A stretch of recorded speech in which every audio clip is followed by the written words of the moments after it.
All right, so we're now live on YouTube. Let me get that shared.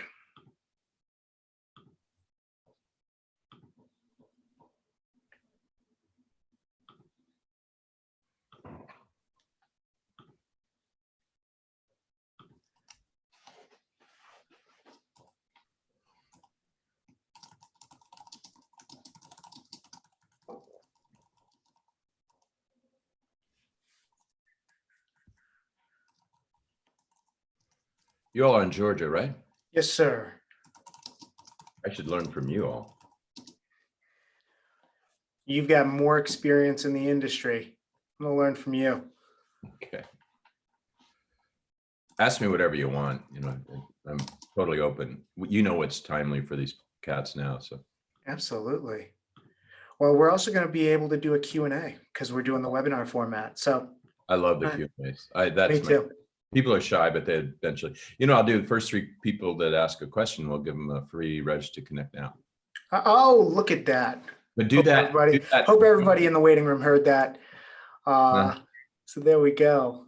If you heard it from the man himself, first three people to ask a question get a free registration to connect now. That's awesome. And all right, let's go ahead and get started. So first off, I want to welcome everybody. Today we are joined by an industry giant, Mr. Brad Inman, founder of Inman News. We've already got some questions coming in. I want to thank the Cobb Association of Realtors for allowing us to put this event together and their sponsorship to bring Brad Inman in and get this open to other boards across the state. So very excited to have everybody here today. And hopefully you've been able to attend some of the webinars that we've put on from Cobb over the last few weeks. But today, like I said, we're joined by an industry titan. All right. While all of you realtors are on the front lines of real estate, you're working with clients. Brad has spent much of his career reporting on and bringing agents just like us the information we need to be better at our craft. And as the founder of Inman News, Brad is the most recognized name in the real estate journalism, and we're lucky to have him with us today. So Brad, thanks so much for spending some time with us. How are you? I'm doing great, Chris. Really, really good to be here. I took Zoom Airlines to Georgia this morning and my flight was right on time. By the way, I just got gold status on Zoom Airlines, so I get automatic upgrades to first class. So it's really, I want to thank you because that extra 3,000 miles made the difference in my my mileage plus through Zoom Airlines. Oh, fantastic. We're so excited to have you with us, Brad. So you've spent your career in real estate journalism for the most part, for the last at least 20 years or so with Inman News. This has been your big thing. And you host some of the, probably the best real estate conference I've ever been to, which is the Inman Connect. And your whole thing is you bring people together. So what's your philosophy behind that? Well, in the early days, we took 50 people to the woods of Sonoma County.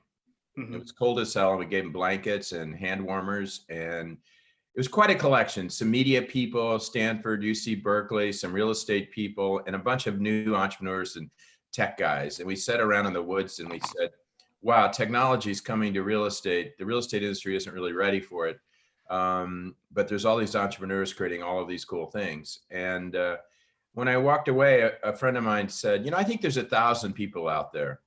And I think they care about technology like you do in the industry and in the tech world. And sure enough, we said, hey, we're having a conference and I'm an entrepreneur, so we charged for it. And people signed up and we had about 800 people that came. And the idea of Connect was connecting the tried and tested practices of traditional real estate with the new innovators in technology. And my philosophy always is if we connect those two, we'll create a better consumer experience. It's kind of funny looking back, Chris. It was 1997 and our vision was that, let's create a better consumer experience by improving the industry and by changing the industry for the better.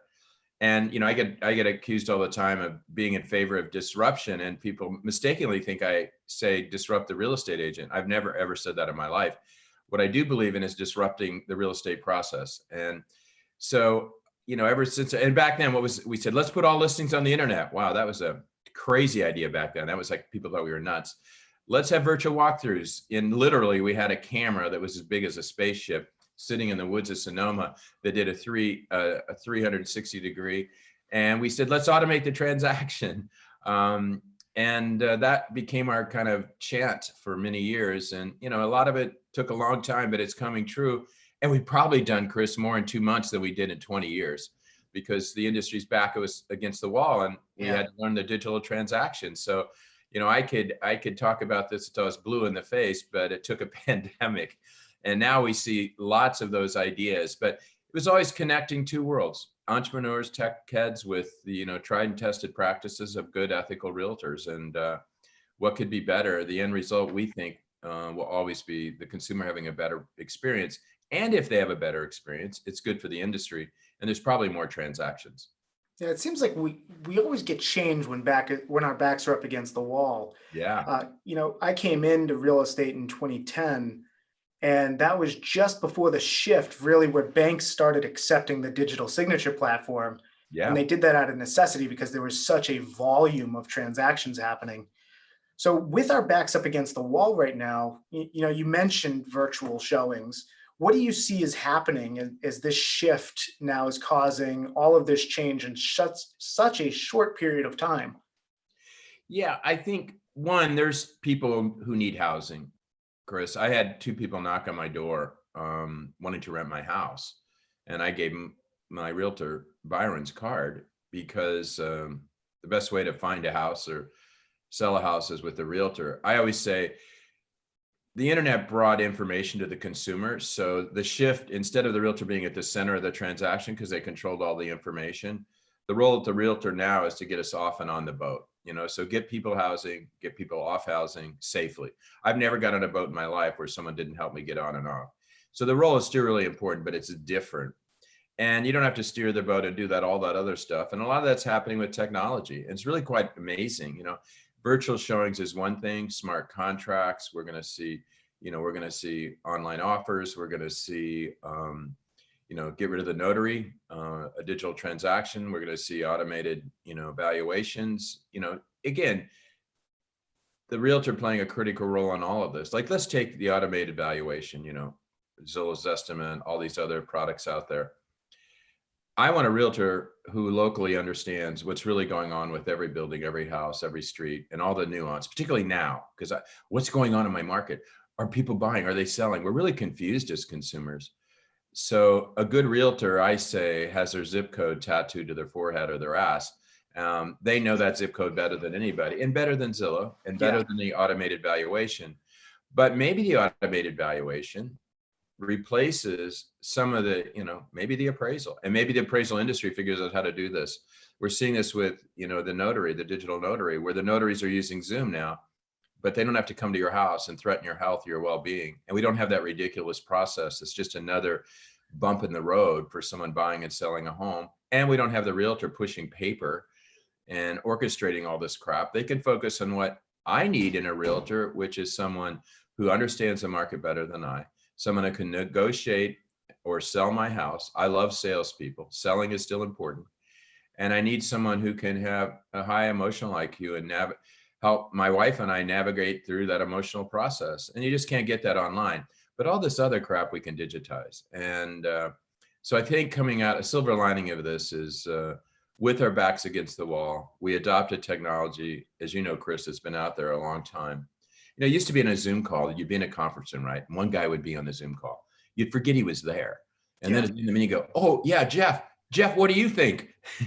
And now we're all on it. And so think about business meetings. I used to hop on planes to San Francisco or New York to meet with a lawyer or meet with someone I was doing a business deal with. I'll never do that again. I still want to hug my grandson who I've yet to meet because of this coronavirus. And I'm still going to have human contact, but so much of what we do can be done like this. And so much of this can be done in real estate, and it's just going to give realtors more time. And realtors always have a shortage of time, and they can focus on the important stuff. I think that's definitely something to consider.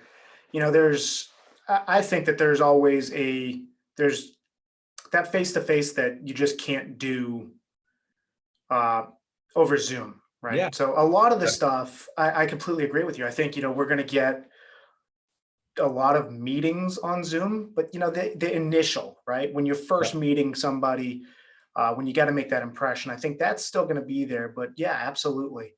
I think you're 100% on where we're going to see things. And in Georgia, we now have digital notary. We haven't had that. Now it's temporary, so we'll see how it works. It's only for temporary, meaning the state said you could do it until. Exactly. Oh, well, you need to all get together. Don't let them turn back on that. Really, Chris, this goes back hundreds of years. This is a legacy habit, that of this person. I had a bank deal. I had to do a deal, and the bank wanted to send a notary to my house. And I said, really, you're going to risk my life? You're going to send a notary to my house? You're going to risk your customer's life so you can get this old-fashioned wet signature that goes back about 300 years? I said, come on, let's get a grip. We can do this differently. Let's do it differently. And they figured it out, and I think I tell realtors to do what I did as a consumer. I was going to buy a place in New York. I said, I need to do it by e-signature. I don't care, DocuSign, whatever. And he said, what's that? I can't do that. I said, okay, then I'm going to walk away from the deal. And he goes, wait a second, you're going to walk away from the deal because I can't get you an e-signature? And I said, yes. I said, but the question for you, are you going to walk away from the deal? Then it costs $29 for DocuSign. It'd take you 3 hours to learn. I said, honestly, are you going to walk away from this deal because you won't take the time? And he goes, calls me back an hour later. I said, I figured it out with my, we're going to do it. We're going to do it. I'm really, really sorry. I had one in escrow in Southern California, and they said, you got to do this wet signature. And I said, why? And they said, that's what our attorney said. And I said, really? I do business deals all the time. My attorneys don't tell me how to run my business. And I said, well, let's get the attorney. And I said, why do you do this? And he said, it's because we always did it. And I said, that's the reason we're not going to do it now, or I'm going to walk away from the deal. And by the way, call my realtor Byron and tell him that Brad Inman's going to walk away from the deal because you wouldn't do electronic signatures. By the way, it's safer, much safer. And here's an example for the realtor, Chris. You have all the power. Go to your mortgage lender and your title company and say, if you don't have all the latest, greatest, digital solutions for my customers, I'm going to go to another title company. Don't go to the title company that gives you the most donuts or beer or whatever. Go to the title company that has the latest, greatest digital things going on. Digital notary, whatever it may be. You have all the clout in the world. Just like I had the clout as the consumer to tell my realtor and tell my escrow company, no, no, no. The realtor has clout. Only go to the mortgage company that's digitizing as much as they can. Don't go to the old guy that's really nice and is always there but pushing paper. Once you get over that, once we adopt something, but I also say this is a great time to get rid of the useless, stupid technology, Chris. Yeah. I turned on my Rumda the other day. I'd never used it. It's loud, obnoxious, talking back to me, and I threw it in the swimming pool. Yeah, well, you actually missed the pool. I don't know if you can see that or not, but that's straight from your Roomba. I was walking by this house the other day, and a Roomba came flying out over the fence. No, it's actually my daughter. She hit me in the head the other day. Oh, gosh. But just after you abuse, daughter hits daddy. Yeah, exactly. Beat up by a But little it is girl. a good time, Chris. Now people have time. You've been sold a bill of goods. You were too busy. You were running around. You subscribed to something. You bought something. Just look at all that stuff and get rid of the useless stuff. But adopt the stuff that makes the transaction easier. I think that will benefit us in the long term. I really believe that. I think I can't agree with you more. We've got some of our leadership on here, and in Georgia, with the title companies, that's actually dictated by the state bar. So maybe we need to encourage our RPAC members to solicit and lobby for some changes there. Is that the lawyers? State bar? That sounds ominous. Oh my God. That's the lawyers. That's the State Bar Association. They're the ones that came out and said we can have the digital notary and that they can do digital closings and things like that for emergencies with COVID. So hopefully we'll see some changes there. I bet your leadership could go meet with the state bar and say, come on, let's just make this permanent. Maybe we can, guys. Yeah. So we've got some great questions here. What do you think is going to happen over the next 60 days with your average agent? What do you see them having to do? I think what we're seeing, and Georgia's leading the way, back to business. And what I'd love to do is hear from you all what back to business means. You were essential service, so you've been in business, and there were real estate deals. There were people buying and selling homes. We know that. I've been in a couple of these with folks from Georgia, and I was impressed with the bullish optimism about getting back to business. I think there may have been some unintended consequences. I suspect you're also learning, but I think the theme all summer for the whole industry nationwide is back to business. And then how do we get back to business? How do we get back to business so it's safe? How do we get back to business when maybe there aren't as many deals and transactions? How do we get back to business and doing things maybe differently? To me, it's a summer of back to business. And you all are leading the way here. So is it clunky? Is it difficult? I'm sure there's a lot of experiences there that, I have no clue how it's going other than chatting up people from Georgia, but maybe you got to roll it back. I don't know. I just don't know where you all stand since, Georgia kind of led the way for good or bad here. Yeah, we've got our April numbers out. Our April numbers show that we're down 22% closings year over year, but we're obviously haven't finished May out. We'll see how we do. I mean, 22% is not a great situation, but I'm talking to people in markets where they're down 50 to 75%. So wow. Yeah. Wow, that's good news for us then. Fantastic. And by the way, we are learning. Hurts. You're seeing it. We are seeing reluctant sellers to put it on the market just because they've been frozen, and that's a big deal to put your house on the market. But we are seeing buyers, and so it hasn't shifted to a buyer's market because the sellers aren't yet either putting it on the market or compromising their prices. I don't know what you're all seeing. Yeah, we're seeing, at least for my company, we're down in terms of total listings by about 30% in year over year for year to date compared to where we were this time last year. But we've started seeing a lot of increase happening as well over the last couple of weeks once we got the official Georgia's open message from the governor. So did the unemployment, is that, can you feel the effects yet of that on your market, or do you think that accounts for the 25 transaction, 30%? It's definitely there. I was talking to an agent yesterday, and buyer had to walk away from negotiations because she just lost her job. Yeah, that's the part I'm worried about. That's a big cloud hanging over us, and I think unclear as we get back to work and get back to business whether employers will bring people back into the fold. You all went through a horrible subprime crisis, right? You got hit hard. It was worse in other places. We weren't a Florida. Okay. But I was just starting my career back then when we had that, and there were a lot of short sales. And I bought a house in 2008, and it didn't come above what I purchased it until last year. So it just depends on where you were in the state. We've got a lot of rural areas, and then we've got the metropolitan area. So we've talked a lot about technology so far. We've talked about the agent utilizing technology to free up their time, keep relationships going. What do you see as an industry? We know that Zillow, a lot of the iBuyers have put that on halt. Yeah. Is that done? Is that coming back? What do you think is happening there? No, it's not, because Zillow and Opendoor and OfferPad are instruments of Wall Street. I don't say that in a pejorative way, Chris. It's just the reality of it. Yeah. They've always loved to buy real estate in a downturn, Wall Street, and sometimes taking advantage of a situation. I think subprime, that was the case. It kind of got us into the mess, and then they took advantage and feasted on the damage. And that's why the role of the realtor is so important here to protect the consumer against predators and fraudsters and schemers and scammers. And I'm not saying all of Wall Street's that way, but let's be clear. Wall Street loves to buy real estate.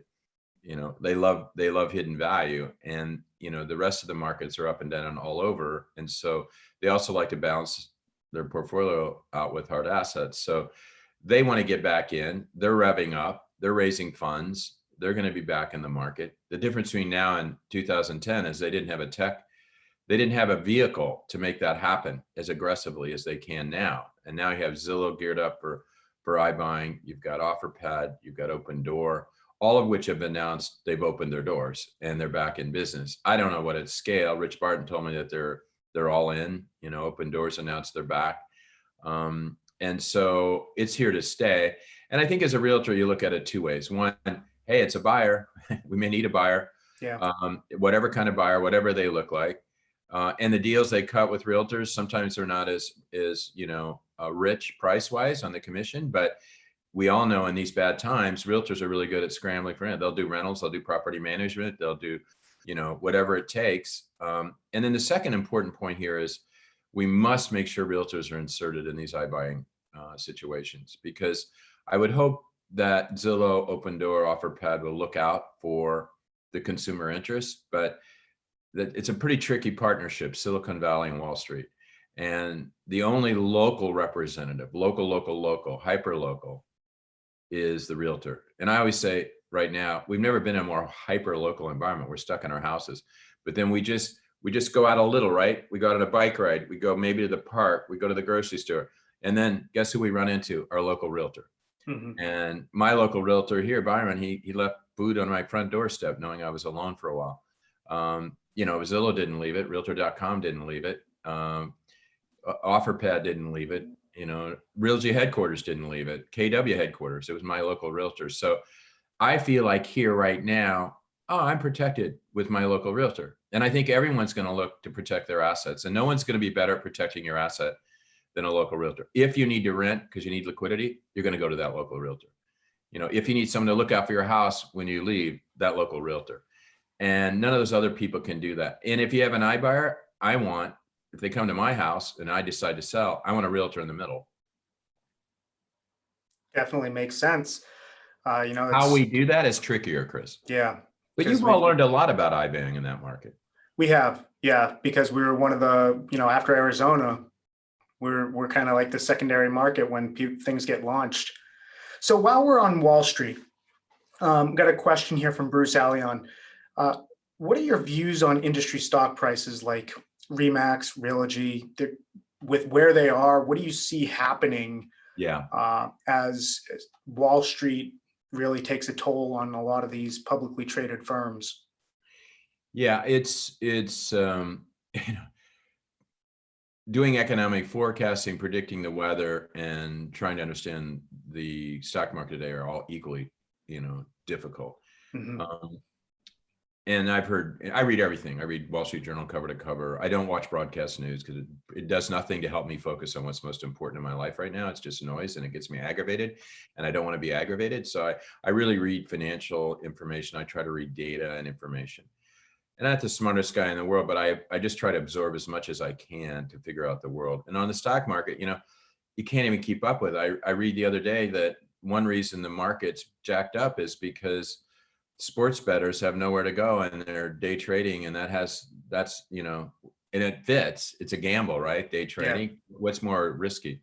So you read those stories, and then you read Warren Buffett, who used to be kind of a guiding light, and he's losing his shirt on things, and it's really hard to sort it out. And I don't really understand. When it comes to real estate, I spend more time talking to analysts, talking to people that watch these companies, and this is kind of an overview. Remax is in good shape. If you look at its financial situation. And I think Adam Contos has really stepped up. I'm very impressed. Realogy is another company with great leadership, and at a time where it's more difficult for them if you look at their balance sheet. Mm-hmm. They still have $3.5 billion worth of debt, Chris. That's hard. It's like over leveraged. And this guy, I swear, is going to work it through, because I really believe in him, and the morale's really high in that company. But it's got to be challenging. When you're carrying a big rock on your shoulders as you walk up the mountain, it's hard. And but I think Ryan Schneider's going to get him through this, but it's tough. And the tough part here is then you look at Zillow, which has $2.5 billion of capital access, and you go, wow, the last time Realogy was on its heels, right? And what happened? Zillow kind of zoomed in.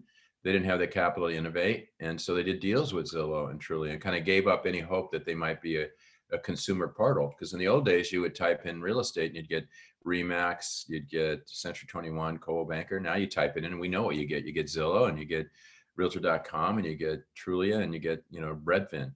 And so whenever there's a lull or a problem or a downturn, someone steps in, and so I think Zillow will come through with more influence. It's probably why their market cap is back to where it was, almost $10 billion.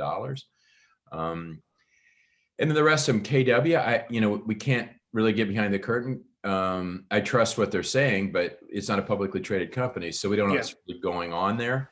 And then you got EXP. It looks like on the surface, publicly traded, certainly stock been hit, but they seem to be poised with virtual to position themselves. And one of the problems with NRT is, Realogy is NRT.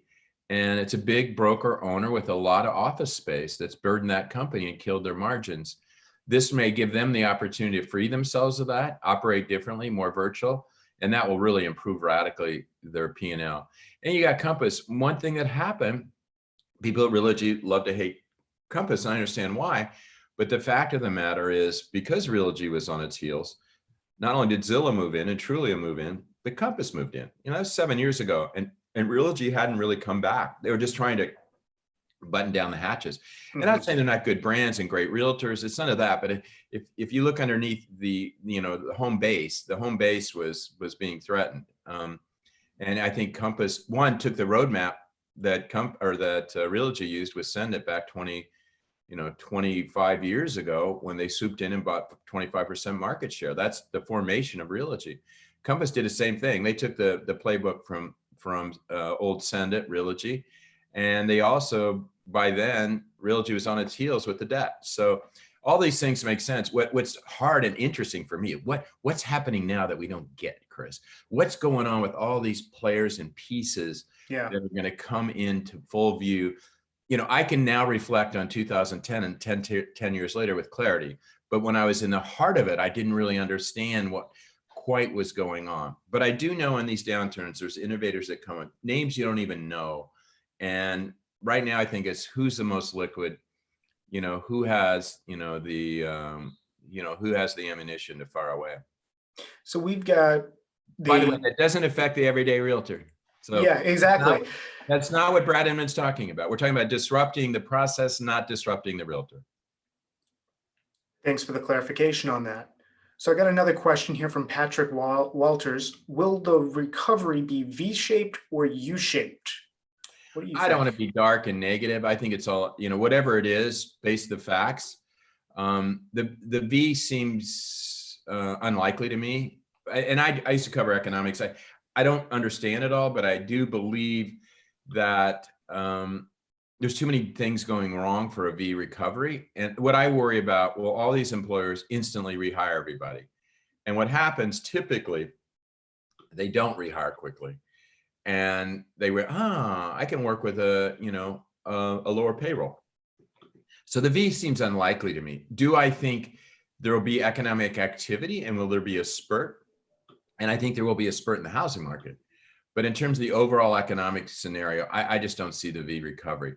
I don't think it's a flat line for 2 years and 3 years. There's some dark side people out there saying some pretty negative things. With this level of unemployment, they compare it to the Depression, where it took friggin' 20 years, to come back. I hope and don't think it's that. In fact, I had a good friend say, because of transparency, because of technology, it won't happen. The government will not save us, though, Chris. I think that's one idea we shouldn't glom onto here, that I think the government can keep us afloat during this downturn. But if it comes to the government saving us long term, we got to get the engines back going. We got to get people back in business. And I think the entrepreneur and business people, it's our natural way of being to want to grow. And I think that we'll know more about this summer. We'll find out how eager and willing the consumer is. We'll find out how much business is willing to embrace an idea of growing our way out of this, or how many are going to sit on their heels and sit on their liquidity and try to avoid collapse and chaos. I do think political leadership here now can rally us, but I think it's up to each and every one of us to, one, believe in ourselves and use that belief in ourselves to get back to business and find opportunities. So talking about political leadership, what do you think is in store for us being an election year? Is this going to completely disrupt? Is this going to cause more chaos? What do you think? Well, I think people should exercise their right to vote, and that, if they want to be activists, and I think that's all good. We live in a free country, the freest country in the world. All the Europeans and people everywhere I know all over the world are making fun of America now. And it's sad, but the first place they'll come to when they can, they always come here. They come here because it's freer. It's freer than anywhere in the world. And so that is still the beacon. But I think that this election will be over in 6 months, thank God, right? And we just live with what we have. There's an old saying, when you're the CEO of a company, you don't go into your board meeting and say, oh, I got all these problems. What are we going to do? What should we do? You go into that meeting and say, hey, we got all these challenges, and this is how I'm managing to it. And I think every realtor in this, this audience, think of it that way. Okay, these are the realities of the external, accept them, understand them, but how am I managing my business forward? How am I leveraging all my skills and whatever assets I have to manage this situation? Because you can't control the politics, you can't control the pandemic, you can't control the global economy, but you can control your own fate. And that sounds like trite self-help BS, but I think it comes down to being focused on the right things and being focused on your family, your friends, and your business and nothing else. And don't let the noise around you make you crazy. And don't let anyone kid you that they're going to save us, because politicians ordinarily are only interested in saving one person, and the thumb is pointing at them, not us. They're going to save us. They're going to save themselves. I couldn't agree more with you there. So I've got one more question that I want to get to, and then I want to make sure that we've got some time to talk about what you have coming up with sure. Inman Connect now. So this question is from Deborah Nagel. We can use all the technology. However, how do you see, now that there's no touching, hugging, and interaction, how do you think we can build the close relationships for a long term with our clients? Well, I think people will say I'm overplaying the value of technology, but I've done 60 podcasts, Chris, and I have spent 30 minutes one-on-one like this with a lot of CEOs, just a lot of people in the industry. And you know how I knew them in the past? In passing. And in passing is really superficial, Chris. Yeah, and I suspect many realtors knew their clients in passing. And what's in passing? I would see these CEOs in a green room before a conference, and they'd have their posse worrying about what they're saying, and someone would interrupt us, or there'd be a loud noise, or someone would turn up the volume on the screen. And that wasn't really a meaningful relationship. And I think there's a lot of realtors that have relationships in passing. Now, there's exceptions to this, but a lot of our relationships are in passing. I'm sitting across from Helen Hanna, an icon of the industry, an amazing woman who runs a real estate company in the Northeast. And she said it to me. She used these words I never forgot. Well, we knew each other in passing. And her and I talked for about 40 minutes. And at one point in the conversation, I said, Helen, you've been around a while. What in your life prepared you for this? When in your life was it hard to get out of bed and put one foot in front of the other? And she said, and I get chills when I relay this now, she goes, when my son died. And it made me pause. And the reason I bring this up, she had told me she had never said that publicly to anyone, but we had this connection, not in passing. You think in the green room at Connect, in passing, she would say, oh, I lost my son 25 years ago. Yeah. I have children, so it really hit me right in the heart.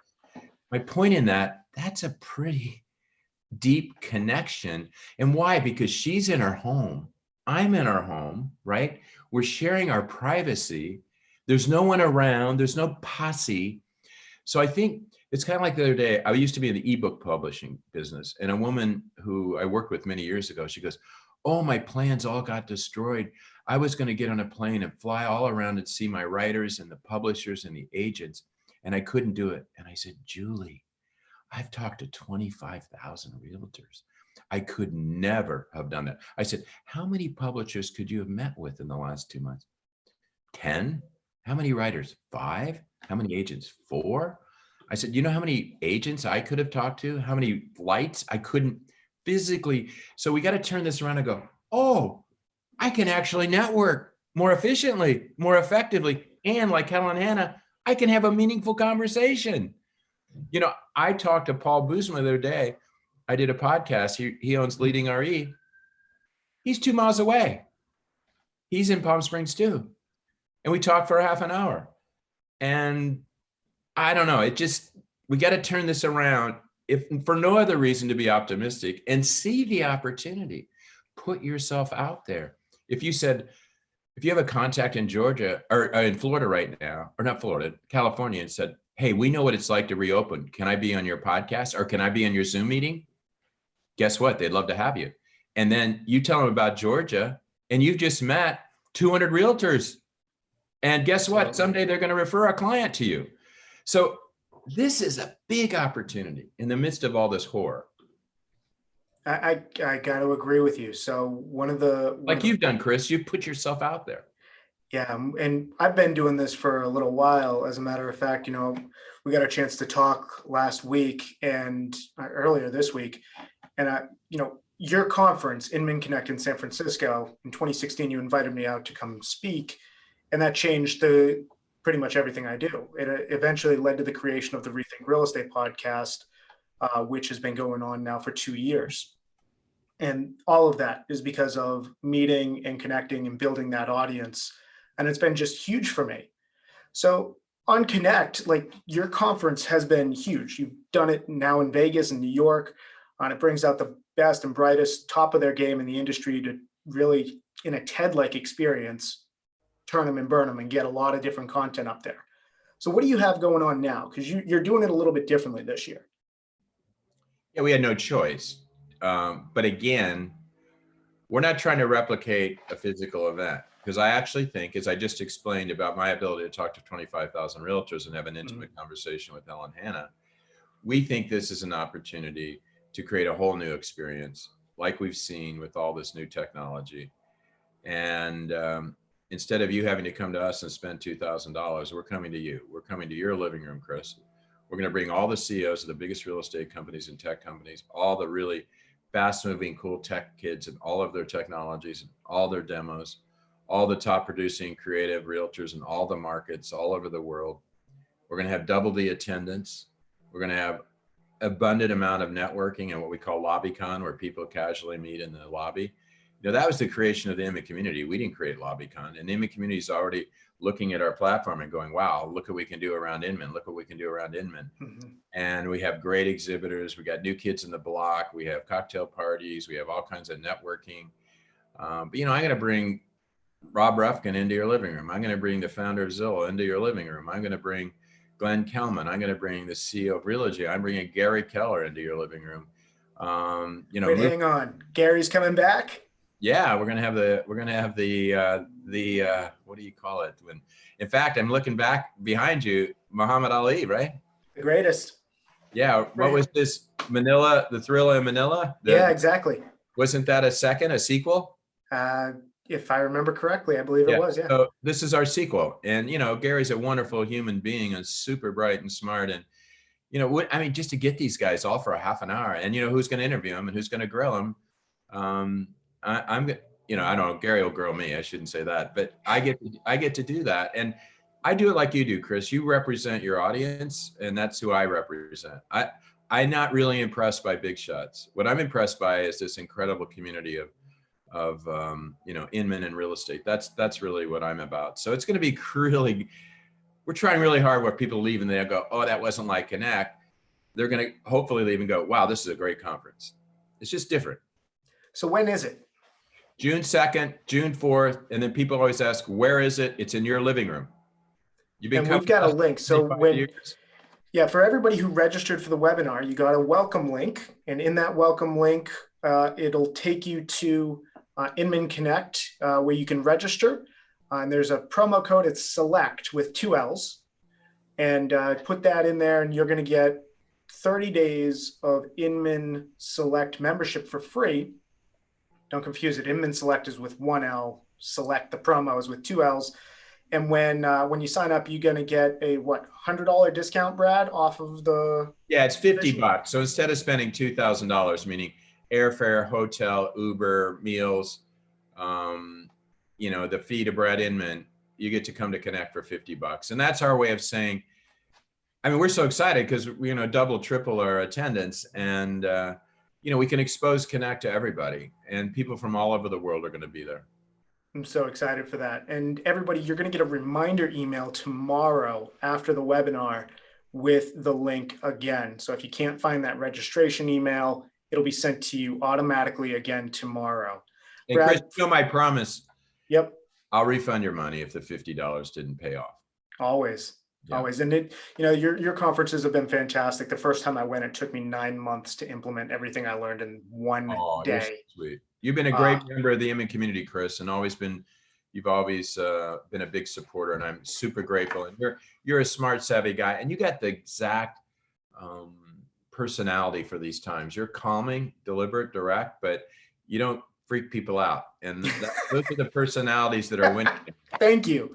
Thank you. I appreciate that. Brad, do you have any final words for everybody here on the webinar? Just advice, life, whatever? Yeah, I sometimes tell the story of the fog in San Francisco. If you've ever been there or lived there or been there in the summer, fog comes in the summer and changes our lives. It changes how we work, how we play, what we do in the evening, and then it leaves. And the raging COVID of 2020, it's gonna leave too, and we'll all be fine. And I think we're already seeing through the fog a little bit. It's still uncertain what's on the other end, but it will leave. And just stay optimistic, gang. Look for the opportunity, get back to business, but really stay focused. It's so important how we focus. Don't get distracted by the shit you can't control. It's not worth it. Love you too, by the way. I love the Inman community. This is a great community. Well, thank you so much for taking your time today, Brad. I know you've got a busy schedule, so we'll let you go, but just I want to give you one more thank you for doing this with us. And for anybody, if you have questions or anything about putting on events like this with people like Brad, or questions about Inman Connect now, go ahead and just reply to your email, broker@selectrealty.com, for the webinar setup, and I'll make sure that I get that answered for you. Hey, this Chris, will also... one quick question. How do Yes, I get sir. to the airport? My Zoom flight 2020 back to California leaves in about a half an hour. So you're going to have to call an Uber, and it's going to take about 10 to 15 minutes for them to get there. And I'm screwed. I'm gonna have to spend it in Atlanta. Be well, my friend. Take care, Brad. You're the Thank best. you, everybody, for joining today. Cobb Association of Realtors will have this on the YouTube channel as a replay if you want to share that within the next 24 hours. Thanks, everybody. See you soon.